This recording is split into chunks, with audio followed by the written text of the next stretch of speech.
When I saw the I'll trailer, watch it because it's connected, but trailer looked boss, especially when Kong is jumping off the building with that fucking axe and he's like going to give the kibosh on Godzilla. It's like, oh, that's fucking awesome. And then I just forgot to go to the cinema to watch it. Right? I was so pumped. The whole movie is aimed towards that climatic fight.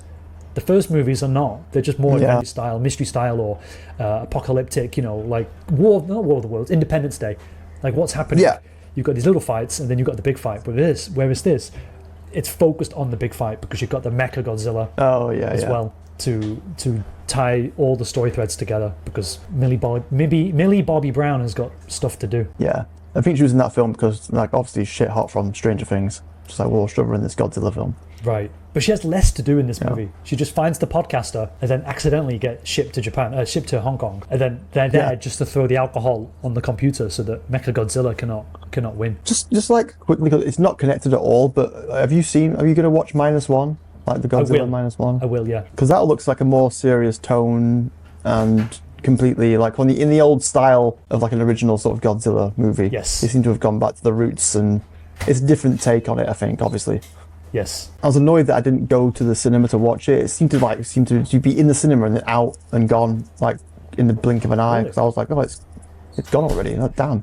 I read only yesterday that movie is now the third most successful foreign language movie in American history. Wow, that's already third. Oh, okay.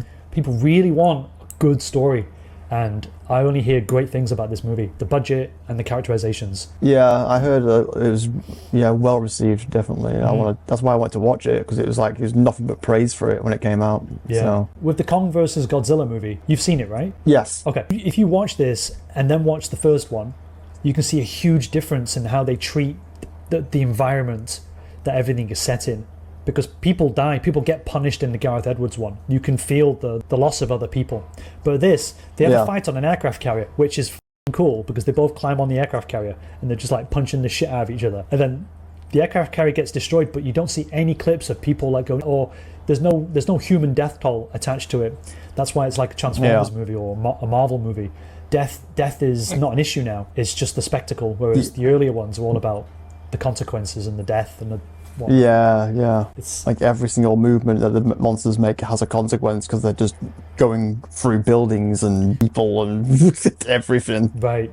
It's just a playpen for these for these big live action figures. Yeah. Do you remember the tribe from the Skull Island movie? They find an indigenous tribe, right? In this movie, which I feel is actually more of a King Kong movie than a Godzilla movie because the story is more interesting. You know that little girl who's deaf and she does the sign language. She teaches Kong, right? They say that she's the last of their tribe. That tribe gets wiped out in a comic that's like attached. It's like part of the MonsterVerse media. Another kaiju goes to Skull Island and tries to fight Kong, but in the process, just wipe out all those tribes. So she's the last one. I'm like, that's really depressing. It is, to think about. And you just let this girl by herself. But it's trying to create. But I feel like it's forcing an emotional response, an emotional weight. And so you have this relationship between Kong and the girl. Yeah. But it comes out of nowhere, sadly. The Kong part of the movie has potential where he's trying to find out the mystery of his people. Like, I'm actually interested in that. And the technology to get those spaceships into the middle of the earth. Yeah. And the characters, they're kind of sensible. It's all the Godzilla-related stuff that is just more transformery. So, and none of those characters are in the next movie. You know there's another one. What's another movie coming out? Let me find it. There's another... What, connected to this lot? Yes, I've got 3 browsers. It's bad enough having 3 tabs. I suppose that would make... I'm surprised it's not... I mean, it's only just finished up the season, so obviously I don't think they've not really confirmed a season 2 yet, but I'd assume they probably will do another one. Just the way it ended. I know there's a lot of shows out there in the past that have done the same thing, where they just ended and then that's it. You're sort of like left disappointed, or you're left like with answers. Well, questions, sorry, answers. It's called Godzilla X Kong, The New Empire. Oh, yeah, I have heard of that. Right. I guess they're going to find more of King Kong's people. And then there's another evil Kong of some kind. Of course, a little bit. But no Millie Bobby Brown. Oh, okay. She's too busy doing Stranger Things. Who knows? Yeah. You can see the regression of the characters. At least in the first one where she appears, she's sort of like upset about what her mum and dad are doing. Yeah. And there's conflict there.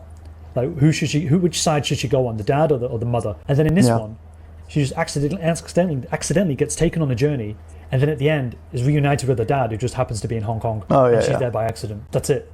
There's no story at all. There's no insight. Yeah, it just ends. Yeah. I have to talk about the Hong Kong fight because technically I can see where they fought, where the movie shows it. I can see it across the bay. Oh, really? Yeah, right there. Hey! And I've got to say that the geography of the island is accurate where they're fighting. And I would say 10% of the buildings, 15, no, argument can be made for 20, are real buildings Yeah.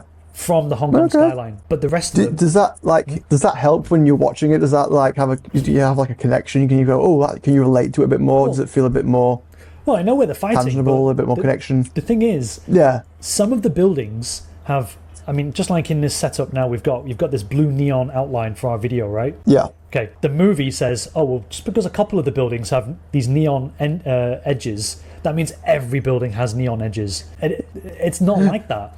And they keep replicating the buildings. So I'd say about 20% of them are actually real. And the fortress, where the corporation has its bunker in the peak, that's not real. That doesn't exist, of course. It's just CGI'd in. Of course. And then what it happens is that you see Hong Kong from a bird's eye view, unrealistic, the way they're clambering around and everything. And then sometimes the shots jump to the street level view, and it's like they've taken one street in Hong Kong and used it as a template for all the other streets, because you've got all this signage, and Hong Kong has a reputation for having more neon than Las Vegas. And during the 80s and early 90s, that was true. There was so much neon. Yeah. But the problem is, it's not here anymore. The government has slowly sort of put these rules in place where they have to take down the old neon signs. And so when photographers come here and they're looking for that vibe, they have to go to a few specific places and then do like a really tight crop of whatever they're shooting to get that background that is evocative of Hong Kong's history. It's gone. But this movie plays it up, just like Doctor Strange does, where they have street food and bamboo everywhere. Yeah. It's like, that's not Hong Kong at all. But there's a moment where these people, and it's in the trailer, you can see these people running down these steps, and there's this famous building called Monster. It's called Monster Building, or Monster E, because it's shaped like a capital E with these 3 buildings. 1, 2, 3, and then there's 2 here. So there's 5 actually. And lots of movie studios go there, and I used to live behind it. So you'd see the studio set up. It's where they film Transformers when they're fighting along the air conditioners. Remember the CIA guy and... the guy from... I can't remember his name. But you know who we're talking about. Vaguely. Because when they stopped using the crazy guy for the Transformers movies... Oh, who is his name? God damn. Tip of my tongue. I can see him. Andy... I'll edit this out. I'm going to... Andy Serkis. No. Not that. Mark Wahlberg. Boom. There we go. Not Andy. Mark Wahlberg. Bloody hell. That's far stretch from Andy. And Shia was the crazy one.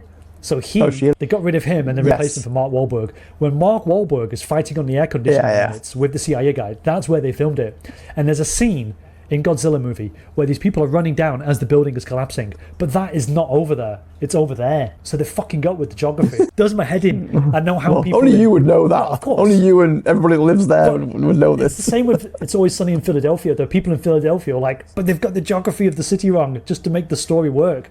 And that's what they did here. And I'm like, there's no fucking way. Although my view is pretty good. There's no fucking way that fight could have played out the way it had over there. But hey, it's a summer blockbuster spectacle movie. So, evil CEO, robot Godzilla, why the fuck not?